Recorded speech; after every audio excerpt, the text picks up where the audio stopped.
Buenas noches a todos.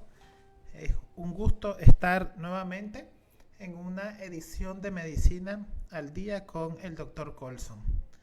El día de hoy va a ser un poquito diferente el formato porque pues quise traer al programa un tema que es de suma importancia, como es la melatonina. Como lo publicamos, más allá de ser un medicamento para el sueño. Vamos a ver su uso, vamos a ver de dónde sale y vamos a hablar un poquito de cuáles son las funciones biológicas de la melatonina. Antes de pasar al contenido del programa, quiero pues mencionar a nuestros patrocinadores, a Laboratorios Luminova, a Neurofarma, Biomed, Laboratorios Biomed, certificados por el Ministerio de Salud, Restaurante El Tizón, Restaurante de Estelí en el norte, Pan y Café de Santo Tomás, donde se puede ir a degustar un café, un rico café con un pan, recomendados. Muchas gracias a nuestros patrocinadores porque es gente que quiere contribuir a la divulgación de la información científica. Invitamos a todos nuestros audientes, a todo nuestro público, a compartirlo para que cada vez lleguemos a más personas y en su momento podamos llegar a ser autosostenibles. Quiero solicitarles a todos que nos dejen sus comentarios, que nos hagan sus preguntas, para así retroalimentar y en vez de hacer un monólogo, que hagamos una conversación, una conversada, como digo siempre. Sus dudas, las dudas que podamos contestar, aquí mismo las contestamos. Si hay alguna pregunta que no, la investigamos y pues posteriormente les estaremos contestando. Si alguno tiene alguna experiencia, pues las puede escribir, las puede comentar, pues nosotros estaremos pendientes, ¿no? Entonces, el tema de hoy es la melatonina. La melatonina se hizo mucho más famosa después de la tragedia del COVID-19, en donde empezó a ser usada de manera masiva. Ya previamente se utilizaba, pero todo el mundo la conoció, todo el mundo la prescribió de manera masiva. Y entonces considero de que aunque todo el mundo la prescribía, muy pocos conocen realmente por qué se prescribía, a qué se debía que se utilizara tanto en esta enfermedad. Y entonces eso es lo que vamos a hablar un poco el día de hoy. También quiero agradecerle a todo el comité logístico, ¿verdad? Todas las personas, al doctor Alberto García, detrás de cámara, que siempre nos acompaña amablemente. Bien, la melatonina es una molécula que existe desde hace 3.500 millones de años. Recientemente estuve en un curso acerca de melatonina, en donde escuché hablar al doctor Daniel Cardinalis. Es un médico que tiene 50 años dedicado a la investigación de la melatonina. La verdad que yo quedé sorprendido escuchar al doctor con tanta investigación y tantos avances y tanto conocimiento de diferentes funciones biológicas que se le atribuyen a la melatonina. Y muchas funciones que todavía no están del todo explicadas. O sea que en el futuro seguramente vamos a conocer aún más de esta molécula, de esta hormona.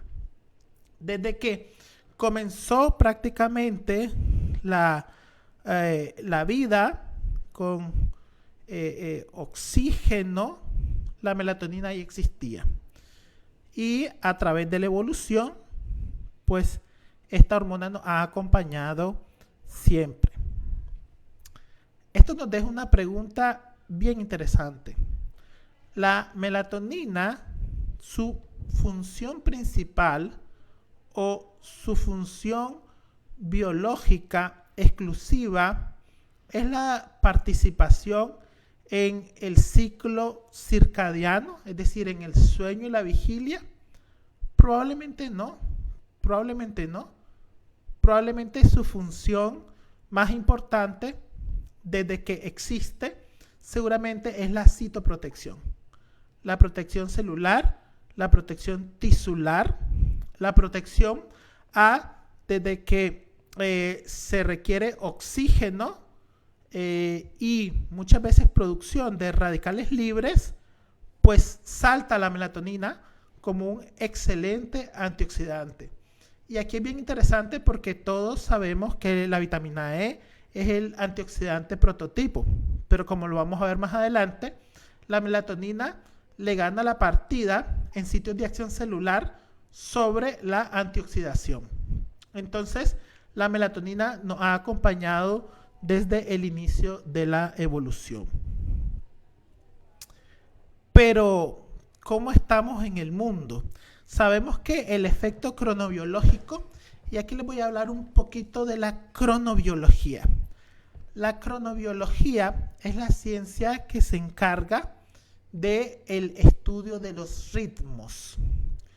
Nosotros somos seres rítmicos. Los seres vivos cumplen ciclos que van a ser ciclos ultradianos, ciclos infradianos, tomados como punto de partida, por ejemplo, las 24 horas.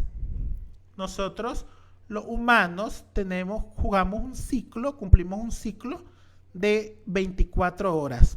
Y así que podemos tener en algunos individuos ciclos más cortos o podemos tener ciclos más largos. Y esto pues generaría en algunos casos problemas. Sin embargo, eso es hablando de una manera muy simplista, ya que si bien es cierto, nosotros cumplimos ciclos de 24 horas, esto no es más que algo que dirige esa orquesta ha hecho esta melodía cíclica, ya que cada célula tiene su propio ritmo, tiene su propio reloj. Están las proteínas del reloj. Sin embargo, teniendo 3 trillones de ciclos circadianos, alguien tiene que comandar esta cantidad de ciclos que existen. Eso se logra gracias a un sistema bien estructurado en donde desde la retina hacia el núcleo supraquiasmático, a la médula, a la glándula pineal y a la liberación de melatonina, se logran orquestar estos ciclos. Y así nosotros los humanos vamos a funcionar de manera cíclica. Ya sabemos que desde 1982 el doctor Barbery genialmente estableció dos procesos, el proceso S y el proceso C, es decir, el proceso circadiano y el proceso homeostático, que se va a repetir cada 24 horas. Estos procesos son los encargados o son los que describen cómo vamos funcionando a lo largo del día. E inclusive esto nos ha ayudado a definir bastante bien cuáles son las funciones y por qué durante la noche la producción de melatonina va a aumentar. Y no es de extrañarse que durante el aumento de la melatonina, gracias a la poca influencia de la luz, es decir, mientras menos luz va a haber más aumento de melatonina, durante el pico máximo de melatonina se van a llevar a cabo funciones vitales. Ahí se va a restaurar la memoria, ahí se va a fortalecer el sistema inmune, ahí vamos a lograr la reparación. Es decir, 1/3 de nuestra vida la vamos a pasar durmiendo. Y quien nos manda a dormir es la melatonina.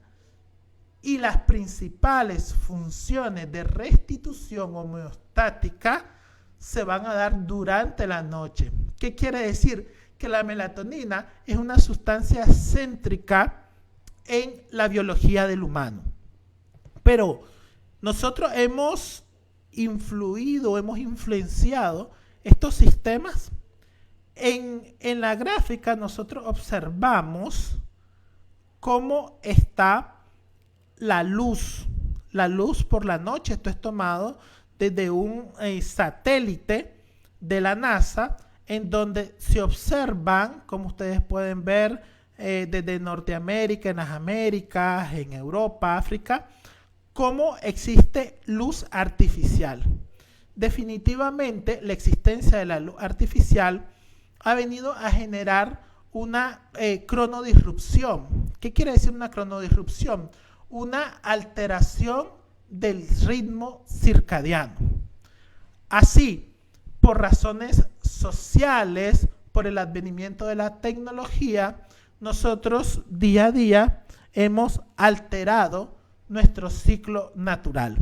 Entonces, con esta artificialidad introducida a nuestra vida, a nuestro horario de sueño, se ve alterada la melatonina, se ve alterado la liberación de melatonina, ese proceso biológico necesario, como ya mencioné previamente, para realizar funciones vitales y básicas. La respuesta es sí. La respuesta es sí. O sea que con los avances tecnológicos se viene una alteración a la fisiología natural de los humanos. Pero bien, no bastando esto, se agrega el uso de Internet.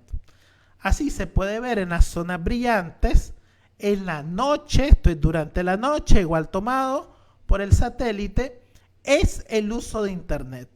Definitivamente ustedes se imaginan cuántos millones de personas durante la noche, durante la madrugada, están alterando su ritmo de sueño. Por ejemplo, pueden ver ahí en la gráfica que en Europa, que está tan encendido en una hora del día, como por ejemplo en América, estando una de día y otra de noche, e igualmente el Internet está activo. Quiere decir que, por ejemplo, nuestros antepasados tenían como influencia exclusiva las luces naturales, la luz del sol. Entonces se fueron adecuando y fueron estableciendo sus ritmos de esta manera natural, y así queda establecido. Luego viene la tecnología.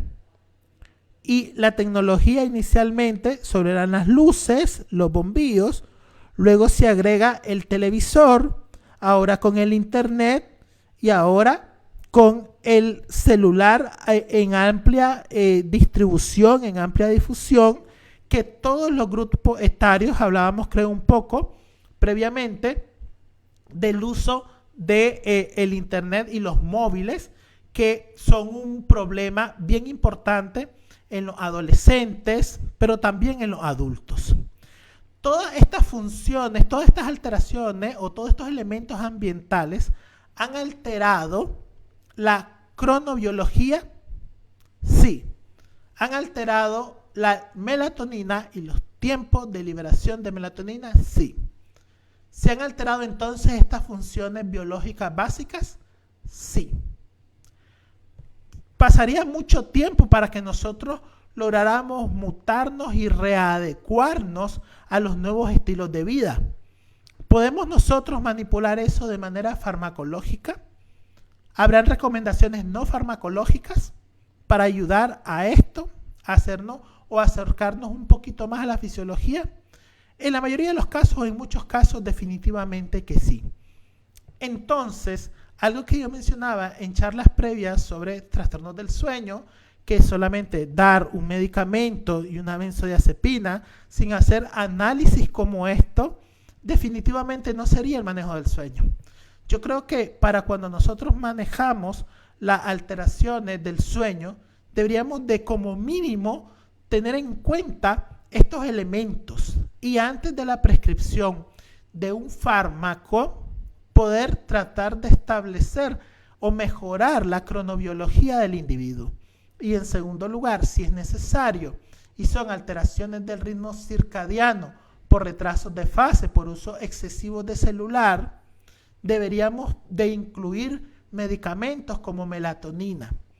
O por ejemplo, en pacientes como los ancianos que tienen adelanto de fase, pudiéramos también ayudarles mejorando la cronobiología, sobre todo de los pacientes mayores. Entonces, con estas cosas que son bastante básicas, ya pudiéramos ayudarle a muchos pacientes, solo conociendo la biología del sueño. ¿De dónde viene la melatonina? Pues el doctor Lerner era un dermatólogo muy apasionado de la bioquímica y tenía como línea de investigación lo que es el vitiligo. Entonces él miró en algunos mamíferos que la melanina tenía que ver mucho con la hormona producida por la glándula pineal. Entonces él pensaba de que aumentando la producción de esta, pues podría mejorar esta enfermedad de despigmentación de la piel. Desafortunadamente, en los humanos no tiene nada que ver con la pigmentación, la melatonina, pero de ahí viene el nombre. El doctor en un documento bastante escueto, pues fue el primero en que describió la melatonina. Y desde entonces hacia acá, pues ha habido mucho camino que recorrer con la hormona. Pero ¿cómo es la fisiología de la melatonina? Porque se produce. Entonces, va a estar influenciada directamente por la luz. Así que la luz va a inhibir la melatonina. La oscuridad va a estimular la melatonina. Obviamente, la luz va a ser captada por la retina y a través de fibras que van hacia el núcleo supraquiasmáticos y tienen conexiones que descienden hacia la médula espinal y hacia el ganglio, van a tener una acción a través de una desfosforilación de la adenosintrifosfato, AMP cíclico, se va a producir a partir de la materia prima triptófanos por varias enzimas hasta terminar en melatonina. Un producto intermedio en el triptófano y la melatonina es la serotonina. Y aquí viene un tema bien interesante. Participa entonces, si todos recordamos, la serotonina tiene que ver con las emociones. La serotonina es uno de los targets muy importantes para los fármacos en psiquiatría, para mejorar los estados de ánimo, por ejemplo. Entonces, ¿tendrá algo que ver? ¿Será que los aumentos de melatonina o la disminución de melatonina podrán estar relacionados a los estados de ánimo? Pues la respuesta definitivamente es que sí. Teniendo uno de los neurotransmisores más importantes implicados en los estados de ánimo como un producto intermedio para la producción de melatonina. Definitivamente están interrelacionados estos. Así que nosotros podemos ver aquí en la gráfica de su izquierda cómo empieza el pico máximo de melatonina por la noche, por ahí entre las 2 de la madrugada. Y esto es muy importante porque muchos pacientes o muchas personas, ya sea por su trabajo o por actividades sociales, etcétera, o por costumbres inadecuadas de sueño, alteran esto. Por ejemplo, el típico estudiante que dice, no, doctor, es que yo estudio mejor a las 2 de la mañana. Pues con esto se está alterando totalmente la fisiología de la melatonina. Yo le digo a los pacientes, de ser posible, entre las 11 de la noche y las 4 de la mañana es el mejor sueño. Es el sueño que nosotros buscamos en la consulta porque va a ser un sueño reparador. Porque fisiológicamente esas son las horas de mejor sueño, ya que esto va a coincidir con los picos más altos de melatonina. Y melatonina va a favorecer las etapas más profundas del sueño, como por ejemplo N3. Si nosotros transgredimos esto, podríamos dormir, pero podemos no lograr esta, digamos, esta función máxima biológica de la melatonina. Entonces, inclusive existen cambios estacionales de la liberación de melatonina. Y esto se puede observar principalmente en estos estados depresivos estacionales. Existe una patología que principalmente se presenta en mujeres jóvenes que durante el invierno presentan estados depresivos. Y cuando pasa el invierno y el sol y están en verano, estos estados mejoran. Quiere decir que definitivamente la acción de estas hormonas de sueño están íntimamente relacionadas con los estados afectivos. Como ya mencionaba previamente, el estímulo de la luz va a ser una activación a través de las fibras que descienden a la columna intermedio lateral, al ganglio cervical superior y van a llegar a la glándula pineal. Y esto es muy importante porque en la glándula pineal es donde se produce la melatonina. De hecho, los experimentos que se han hecho en animales para ver su comportamiento circadiano, para ver su comportamiento sexual, para ver su comportamiento inmunitario, está basado en la escisión o en la pinealectomización. Y entonces se observa cómo cuando al animal se le quita la glándula pineal, estos elementos que nosotros hablamos definitivamente cambian. Cambian sus tiempos de sueño, cambian su actividad sexual, su capacidad reproductiva y su sistema inmunológico. De ahí ha partido que la melatonina va más allá de ser un cronobiológico, un cronobiótico, y que funciona en diferentes aspectos de la biología humana. Algo muy importante, aparte del ya mencionado efecto sobre el sueño, es el efecto antioxidante. Y como les mencionaba al inicio, tenemos como prototipo de antioxidante la vitamina E. A quien le preguntamos al vecino, mire, o en la consulta, mire, ¿puedo tomar vitamina E como antioxidante? Sin embargo, la vitamina E es un antioxidante que actúa principalmente a nivel de la membrana. Sin embargo, melatonina puede actuar no solamente a nivel de membrana, sino a nivel de núcleo. Entonces, también juega un efecto muy importante en el tema de la antioxidación. La melatonina es capaz de transformar radicales libres o iones peróxidos en compuestos no tóxicos.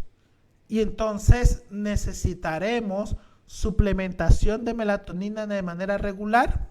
Es una respuesta que no es tan fácil de contestar en individuos sanos, aunque hay bastante documentación de que están a favor del uso de melatonina. Sin embargo, pues a la fecha el uso de melatonina es principalmente en algunos estados de enfermedad, aprovechando su efecto antioxidante, como lo veremos más adelante. Bien, pasando un poquito desde la parte del sistema nervioso y de sus acciones dependientes de la luz, hasta sus acciones celulares a través de la membrana celular, a través del núcleo celular, porque tiene diferentes puntos de acción, como lo vamos a ver. ¿Cuáles son los efectos? ¿Cuál es el efecto de todo este proceso biológico y bioquímico? Bueno, la melatonina tiene función sobre enfermedades del sueño, que de ahí es principalmente su fama, en el insomnio, en los trastornos del ritmo circadiano, en la calidad de sueño en los adultos mayores, en la calidad de sueño en niños normales o con trastornos neurológicos, en los desórdenes del sueño REM. De hecho, es uno de los fármacos de elección en los pacientes que tienen trastornos de la conducta del sueño REM, que como ya sabemos, el sueño, los trastornos RBD del sueño son la antesala de enfermedades degenerativas asociadas a la alfa-sinucleína. Es decir, está asociada al Parkinson, por ejemplo. Entonces, la melatonina es uno de los medicamentos de elección. Nosotros hemos tenido pacientes mayores o de edad intermedia que nos refieren en la consulta que tienen pesadillas, por ejemplo, que sueñan que los están atacando animales, que van cayendo de un lugar o que les quieren hacer daño, o que tienen muchos movimientos, sueños muy vívidos y que el compañero de cama hasta ha sufrido golpes o traumas asociados a esto, y cuando nosotros lo estudiamos, ya sea por clínica o les realizamos un estudio de polisomnografía, les diagnosticamos trastornos de conductas del sueño REM. En ese caso, la melatonina es uno de los fármacos de elección. Quiere decir que no solo te va a ayudar a mejorar las fases del sueño, sino va a tener muchas implicaciones o contrarrestar algunos efectos tóxicos de la alfa-sinucleína. Pero hasta ahí es lo que la mayoría conocemos. Ahora nosotros podemos hablar, y este es un efecto que me gusta mucho mencionar porque muy pocos conocen, y es la acción con el cáncer. La oncostasis, la toxicidad por radio o quimioterapia, o la sensibilidad a oncostáticos puede mejorar con melatonina. Otras enfermedades neurológicas, enfermedades de Alzheimer, enfermedad de Parkinson, Corea de Huntington, enfermedad vascular cerebral, glaucomas, migraña, esclerosis múltiple, enfermedades psiquiátricas como esquizofrenia, fibromialgia, depresión, ansiedad, dentro de otros efectos desde el punto de vista neurológico y psiquiátricos.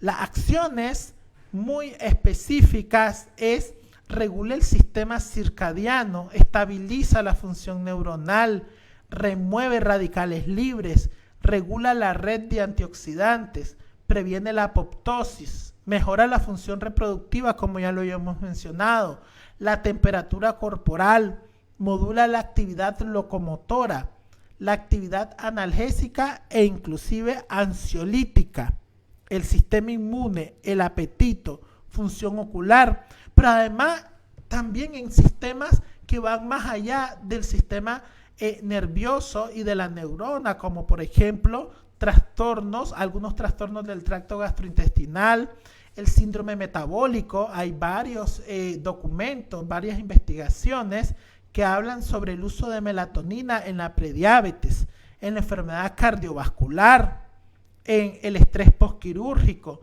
en la inflamación, osteoporosis, la menopausia.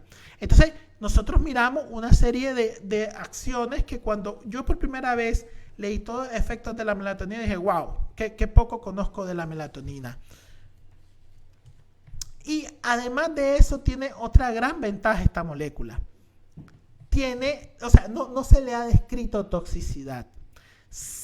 Hasta donde más se ha llegado es a 39 gramos en una persona aproximadamente de 75 kilogramos por vía oral sin un efecto. Es decir, en la rata nunca la melatonina mató a ninguna rata en los estudios experimentales. Entonces es un fármaco además que es muy seguro de prescribir, pero es tan seguro que no se le han descrito efectos teratogénicos. La recomendación aquí, por supuesto, no es dar melatonina a todas las mujeres embarazadas. Recordemos que hay un principio durante el embarazo que el mejor fármaco es el que no se va a dar. Sin embargo, en el caso de que lo necesite, se puede dar con mucha libertad, ya que no se ha descrito ningún efecto teratogénico. Ahora, el efecto como cronobiológico, el efecto como citoprotector, el efecto como en ciertos fármacos, en ciertas enfermedades, es a igual dosis, es la misma prescripción. Definitivamente que no.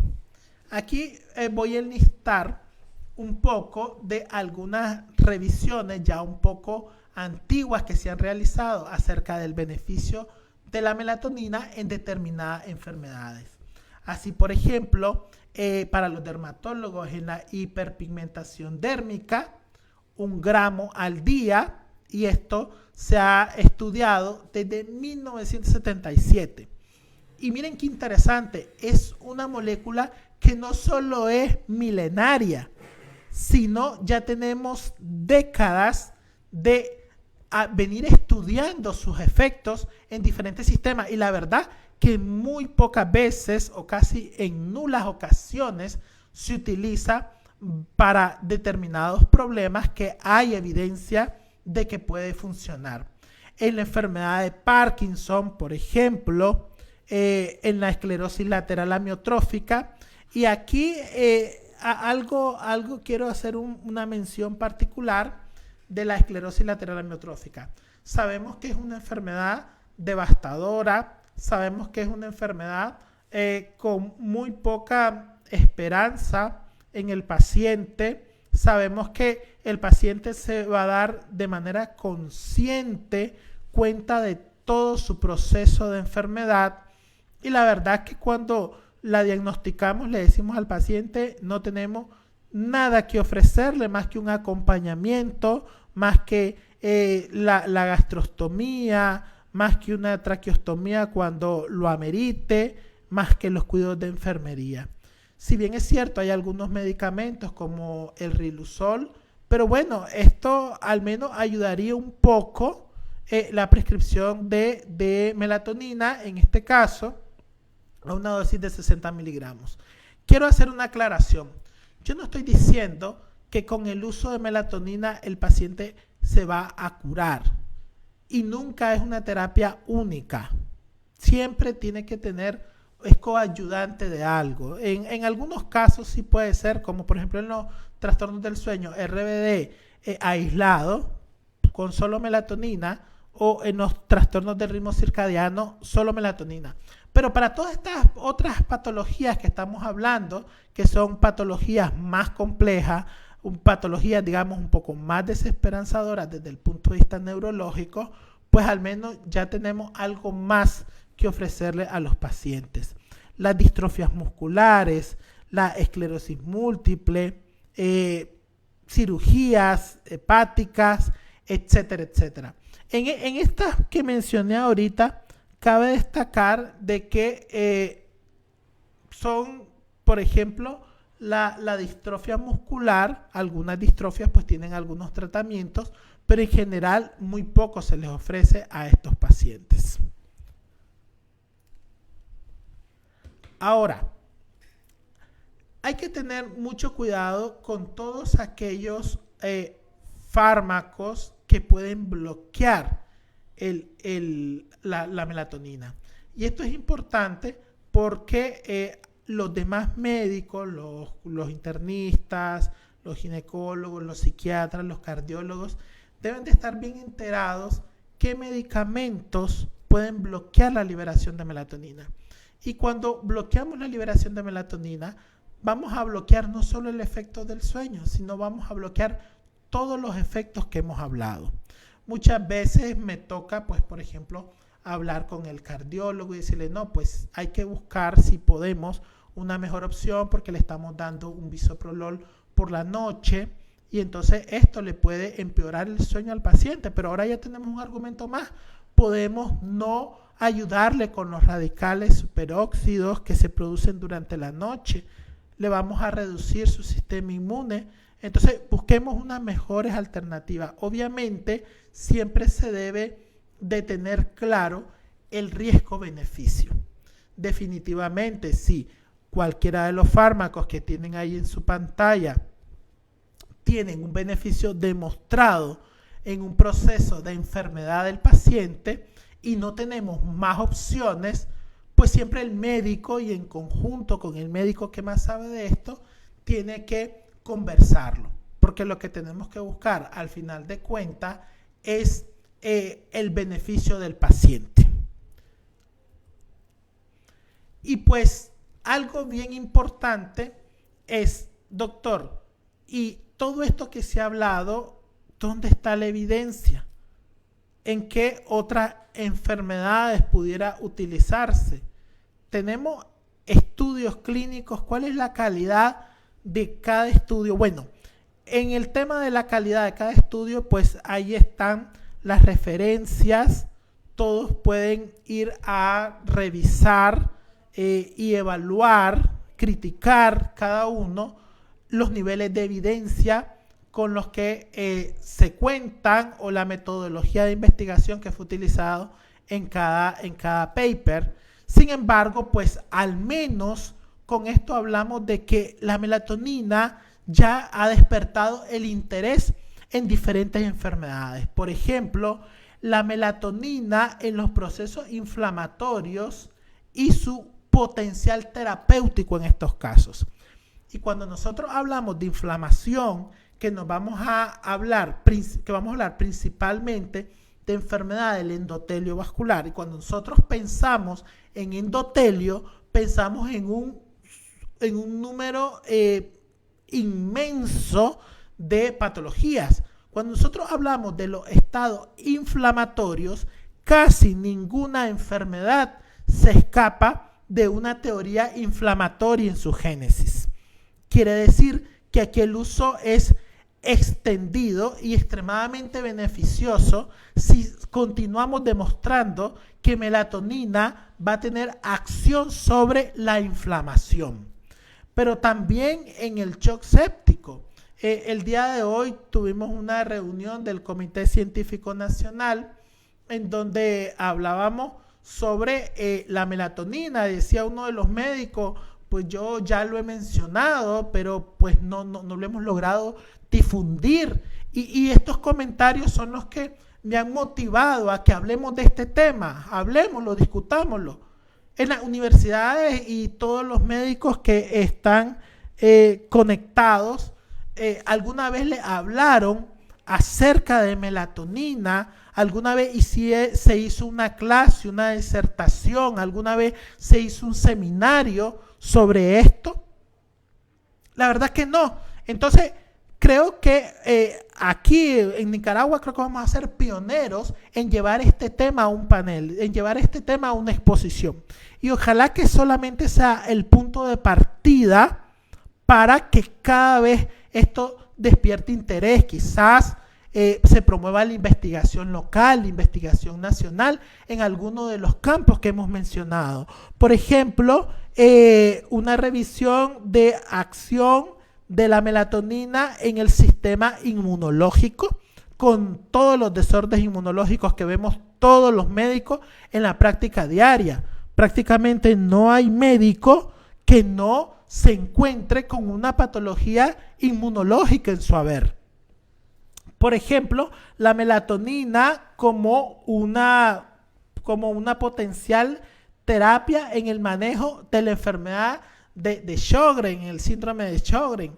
Alguna vez habíamos pensado, porque quizás yo trabajo en un hospital de referencia de enfermedades reumatológicas y no es infrecuente ver este tipo de patologías. Y nosotros a veces en el manejo no miramos este tipo de terapia.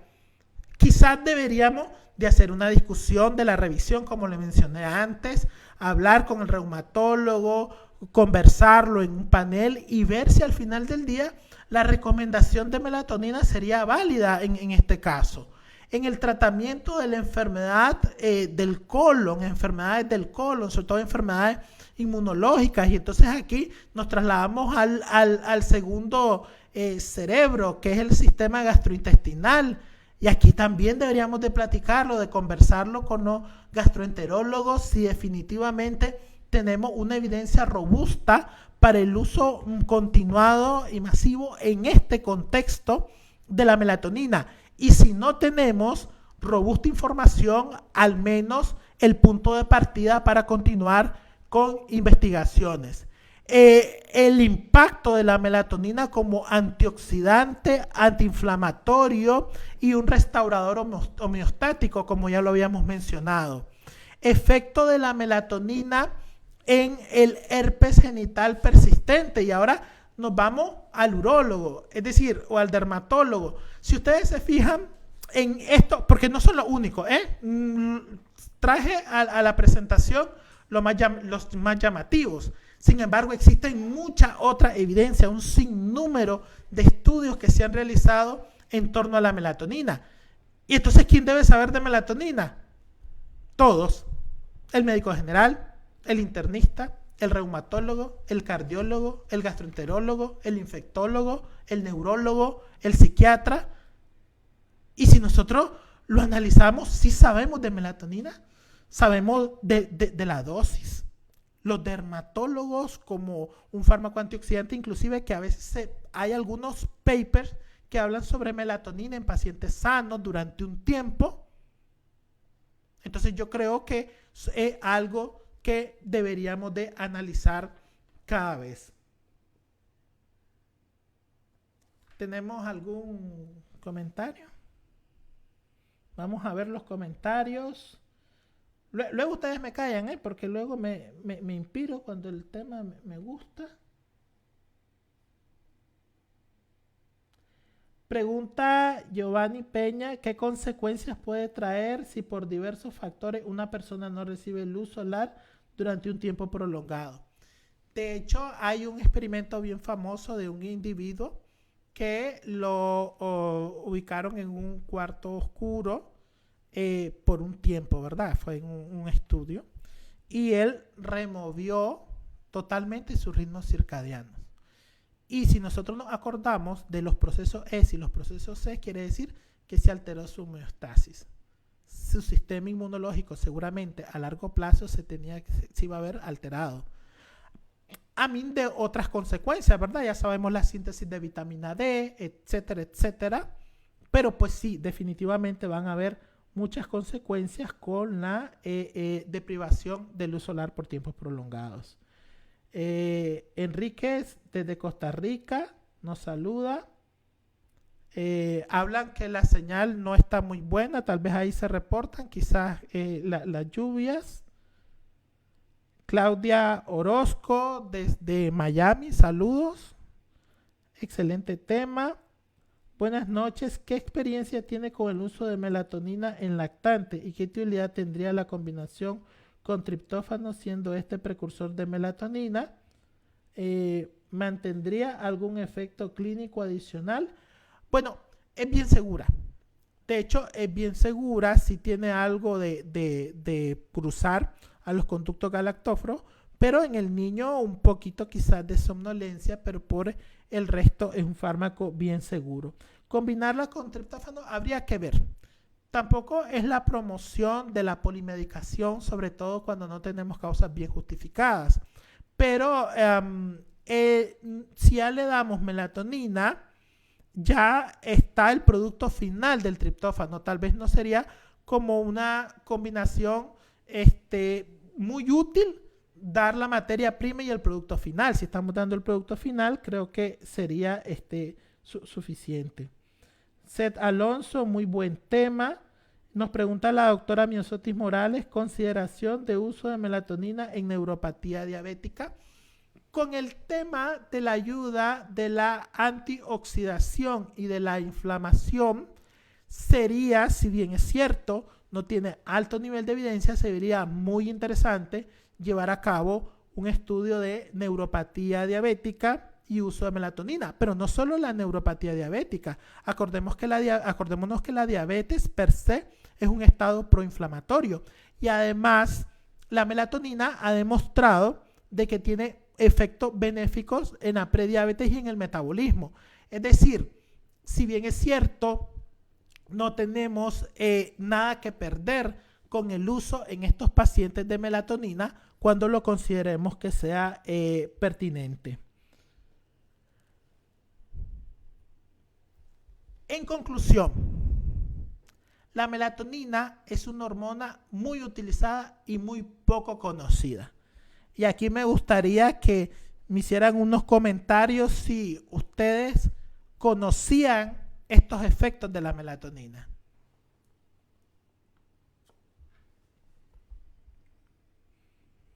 A ver, doctora Miosotti. Doctor Conrado. La verdad que lo voy a decir, hasta que yo empecé a fascinarme por los trastornos del sueño, es que he conocido, y no puedo decir a profundidad, he conocido de manera somera los múltiples efectos beneficiosos de la melatonina. El efecto cronobiológico es solo uno de sus efectos, pero espero que haya quedado bien claro que tiene efecto citoprotector, efecto autoinmune, antiinflamatorio, endocrinológicos, etc. Las perspectivas de uso son amplias, aunque faltan más investigaciones. Definitivamente. Y esto es, hagamos investigación local. Me gusta que el doctor Daniel Cardinali es latinoamericano, un excelente maestro. Ahora hagamos más investigación, hagamos investigación en Centroamérica, hagamos investigación en Nicaragua. Melatonina no es un fármaco muy difícil de conseguir. Busquemos herramientas, busquemos gente que hace investigación y busquemos algún instrumento que nos pueda de una u otra manera, quizás aunque sea escalas de calidad de vida, para quizás los pacientes oncológicos, y aquí pues nos trasladamos un poquito a los colegas oncólogos para difundir esta información y el uso del fármaco. En los trastornos del sueño tiene algunas indicaciones, pero no es receta de cocina. Y ahí sí hay que tener mucho cuidado. Es decir, como hemos mencionado previamente, ahí están colgados en los videos en YouTube, tenemos que hacer un diagnóstico preciso del trastorno del sueño. No es que a todos los pacientes, tome melatonina para dormir, tome melatonina para dormir. Melatonina en sueño, en trastornos del sueño, tiene indicaciones precisas. Y solamente si sabemos el diagnóstico específico del trastorno del sueño, tendríamos permiso de prescribirla, ¿verdad?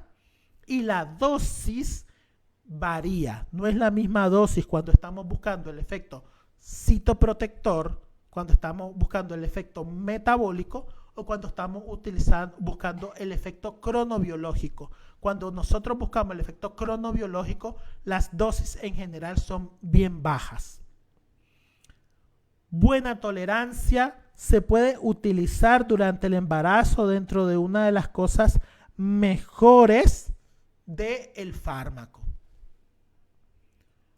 Bueno, esto es una pincelada. El objetivo de esto no es que saliéramos, digamos, expertos en melatonina, sino que nos diera la cosquillita. La cosquillita. Ve, hombre, y esta cosa que yo he recetado durante muchos años y que el pico de prescripción fue máximo para el 2020.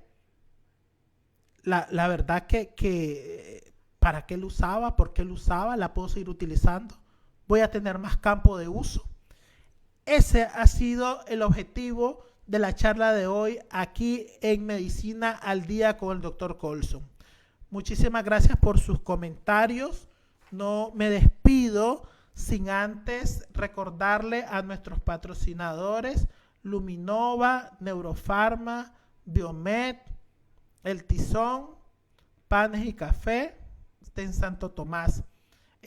También pues hoy tuvimos una reunión y les dije, hoy lo voy a mencionar al Comité Científico Nacional, integrado por un grupo de docentes, profesionales y médicos de renombre, en el cual tengo el orgullo de pertenecer, y pues estamos trabajando desde otra perspectiva en la mejoría del conocimiento científico y la promoción de la investigación y la docencia, aportando un grano de arena en nuestro país. Verdaderos héroes con gabacha, que nos sentamos, nos tomamos tiempo para ver qué cosas mejores podemos hacer cada día. Y ahí pues no solo médicos de Managua, tenemos excelentes médicos que vienen de todos lados, de todas partes de Nicaragua, de León, Chinandega, a quienes extiendo un caluroso saludo y que pues espero que se hayan conectado, si no lo pueden ver más adelante. Y un minuto más para pues contarles un poquito de la muy bonita experiencia que tuve la semana anterior que no hicimos el programa, que tuvimos en un entrenamiento allá en Cartagena sobre trastornos del sueño. Y fue un taller de más de 12 horas, como lo publiqué en el Facebook, aprendiendo más sobre trastornos del sueño. Y pues en ese sentido, cada día aprendemos un poco más de este fascinante mundo. Ojalá que los médicos jóvenes les interese más cada vez, que las universidades le presten atención a los trastornos del sueño. Nos estamos muriendo por trastornos del sueño y, como yo siempre digo, seguramente ha matado más que el COVID y nos pasa enfrente de las narices y no hacemos las alarmas que se merece. Bueno, buenas noches a todos. Muchísimas gracias por su atención. Cualquier duda que no hayan hecho por alguna razón en este momento, las pueden dejar y estén pendientes que nosotros las vamos a contestar en su momento. Muchísimas gracias y buenas noches a todos.